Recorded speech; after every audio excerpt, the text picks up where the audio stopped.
લોકમત ન્યૂઝમાં આપનું સ્વાગત છે। વડોદરાના માંજલપુર વિસ્તારમાં ચોંકાવનારી ઘટના સામે આવી છે, જ્યાં વોર્ડ નંબર 18ના પૂર્વ કાઉન્સિલર કલ્પેશ પટેલના ઘરે અજાણ્યા ઇસમો દ્વારા રેકી કરવામાં આવી હોવાનું સામે આવ્યું છે। મળતી માહિતી મુજબ કલ્પેશ પટેલ ઉર્ફે જય રણહોડના નિવાસસ્થાને બપોરના સમયે 3 જેટલા શંકાસ્પદ ઇસમો કમ્પાઉન્ડમાં પ્રવેશ્યા હતા અને આસપાસની સ્થિતિની તપાસ કરતા નજરે પડ્યા હતા। આ સમગ્ર ઘટના સીસીટીવી કેમેરામાં કેદ થઈ ગઈ છે, જેમાં ઇસમોની હરકતો સ્પષ્ટ રીતે જોવા મળે છે। કાઉન્સિલર કલ્પેશ પટેલના અનુમાન મુજબ આ ઇસમો લૂંટના ઇરાદે આવ્યા હોઈ શકે છે। જો કે સીસીટીવી કેમેરાની હાજરીનો અંદાજ આવી જતા તેઓ સ્થળ પરથી ફરાર થઈ ગયા હતા। ઘટનાને લઈ માંજલપુર પોલીસ સ્ટેશનમાં લેખિત અરજી આપવામાં આવી છે। હાલ પોલીસે સમગ્ર મામલે તપાસ શરૂ કરી છે અને સીસીટીવી ફૂટેજના આધારે ઇસમોની ઓળખ માટે પ્રયાસો હાથ ધર્યા છે।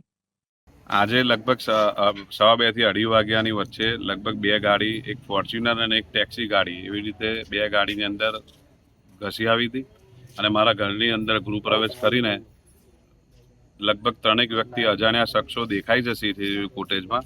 એ કયા ઈરાદે આવ્યા હતા, લગભગ એમના ચહેરા જોતા એવું ચોક્કસ લાગે છે કે લૂંટના ઈરાદે આવ્યા હોય એવું લાગે છે, પણ પોલીસમાં અરજી આપી છે।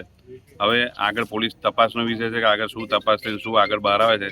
મને ચોક્કસ ન્યાય છે કે ભારતીય જનતા પાર્ટીની સરકાર છે અને આપણા ડેપ્યુટી સીએમ અને ગૃહ પણ સંભાળે છે એવા આપણા હર્ષભાઈ સંઘવી, જે પોલીસ તંત્ર માટે દિવસ રાત મહેનત કરીને જે ચિંતા કરી રહ્યા છે, તો ચોક્કસ મને ન્યાય અપાવશે એવી મને લાગણી છે।